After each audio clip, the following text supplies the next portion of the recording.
If Seiko is known for one thing besides value, it's their dials. Whether it's Seiko's Cocktail Time series, or all the way up to Grand Seiko, there is no denying that they have some very beautiful designs, textures and finishing. In addition to that, they aren't afraid to experiment with dial materials. We've looked at some already here on the channel. Well, today we're going to do it all again, and have 3 face off to see which one is best.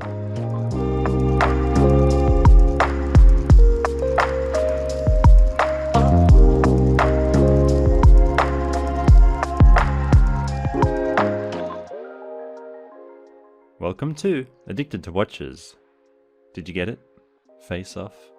It's okay if you didn't. Today we'll be looking at another watch from Seiko that has a dial that's not your average dial.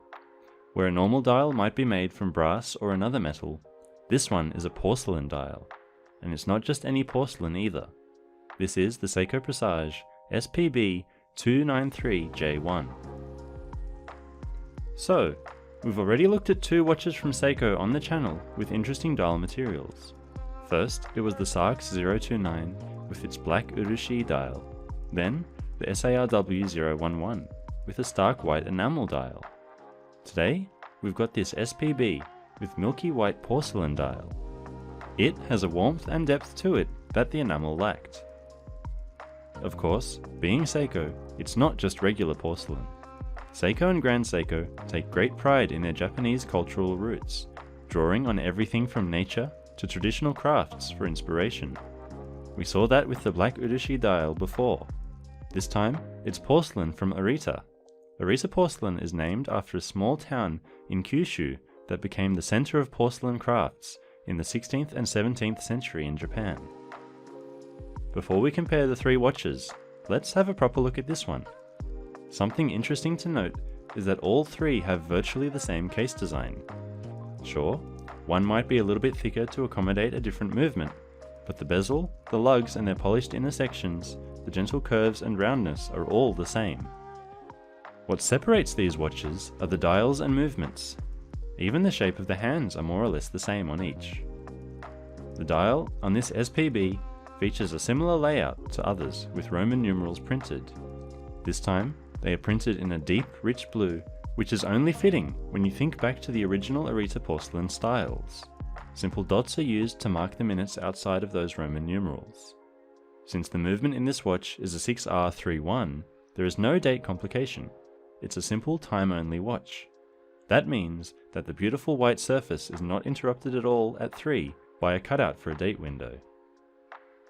When I talked about the depth of this dial earlier, I was talking about the ever so slightly off-white color of the dial. However, I was also talking about the physical depth of the dial. The center section of the dial sits just a step down from the outer surface where it bowls out from there. When the glossy white surface of the dial catches the light, it creates a really pleasing effect. The other difference with this watch is that it comes on a bracelet where the others came on leather straps. It's quite a nice bracelet too. 5-piece, solid links with polished accents and a milled clasp. It feels very smooth on all sides and is very well finished. If you look at the clasp here and compare it to some other clasps like on the Saab, it doesn't suffer from the same problem where there is a gap between the clasp and the links of the bracelet. You get a very flush fit here. That comes at the expense, however, of any kind of micro adjustment. Instead, you'll have to make do with a combination of half links to get the right fit. So, we've had a bit of a look at the watch now, let's bring in the others and see how each holds up. Here we've got 3 striking watches that have a lot of similarities, but also some big differences. Looking strictly at the dials, the enamel of the SARW looks pretty flat and dull by comparison, doesn't it? It lacks the high glossy surface and depth that the other 2 have. That's not to say that it's not a good dial. In fact, when I was wearing this watch, I felt it really popped in natural light, maybe even more than the others. Until I got all 3 together like this, I didn't realize why that was the case. But that's exactly it. The case of the SARW is completely polished, whereas the other 2 have brushed tops to the lugs. This means it catches more reflections and comes to life a bit more on wrist. Maybe Seiko did that intentionally to make up for the more muted dial surface. If you think about the SPB Having those top surfaces brushed makes sense to help the brushed bracelet feel more appropriate for the watch. An all-polished case doesn't really work well on a brushed bracelet. In terms of the Sarks, I think they included those brushed surfaces because the black urushi dial can easily stand on its own, so the extra shine from the case was not needed. I'm not usually a fan of fully polished cases, but I really don't mind it here. You don't see a lot of metal when you're looking at the watch thanks to the slim bezel, so it's not too in your face. That said, this is a face-off and we're looking just at the dials. I'd say this is the weakest of the three, so it's gotta go. Now we're left with two, black and white, older generation 6R movement and newer generation, urushi and porcelain. Both dials have that glossy finish I mentioned, as well as a lot of depth, both visually and physically. I must admit, there are aspects of each that I find really appealing. On the urushi, that black and gold combination works together really well, and the extra bit of detail in the minute track, I think, looks much better than the more simple one on the SPB.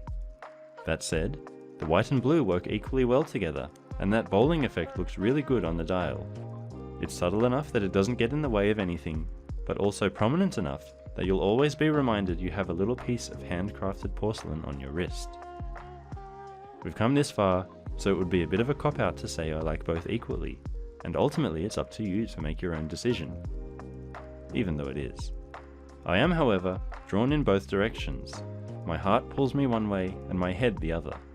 My heart says the voluminous black of the urushi is the way to go. You can just sink into the rich blackness of the dial, and the gold accents remind me of the bowls I used when I was living in Japan. My head, on the other hand, says the SPB. The visual effect of the material is much more emphasized here. Whereas a black enamel dial will look similar and is much more common, this dial is undoubtedly different, and with the blue printing, you know it's porcelain. Additionally, right behind that dial is an updated 6R movement, and, even though I said we're just looking at the dials, I always prefer a bracelet to leather. So, you can make up your mind, because I can't. If I had to choose one, I'd probably choose the Sarks, because, as often is the case when it comes to this hobby, the heart wins out over the head for decisions. However, on paper, and maybe even in practice, the SPB might be the better pick, for those reasons I just mentioned.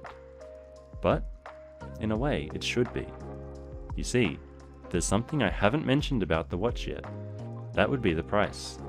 This watch is part of Seiko's craftsmanship collection, which brings together traditional Japanese techniques to make unique and interesting dials.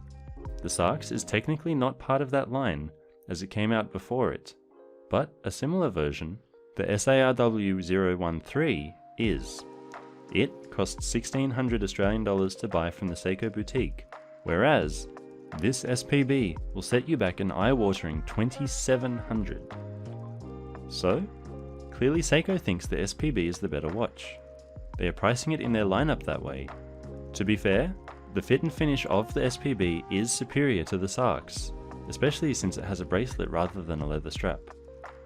Ultimately though, it doesn't matter what Seiko think. In fact, it doesn't matter what I think either. What do you think?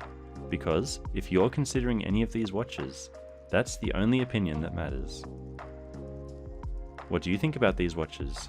Was my heart right or my head? Or did I get it completely wrong, and the enamel SARW011 should have been the winner? Let me know in the comments, and I'll see you next time.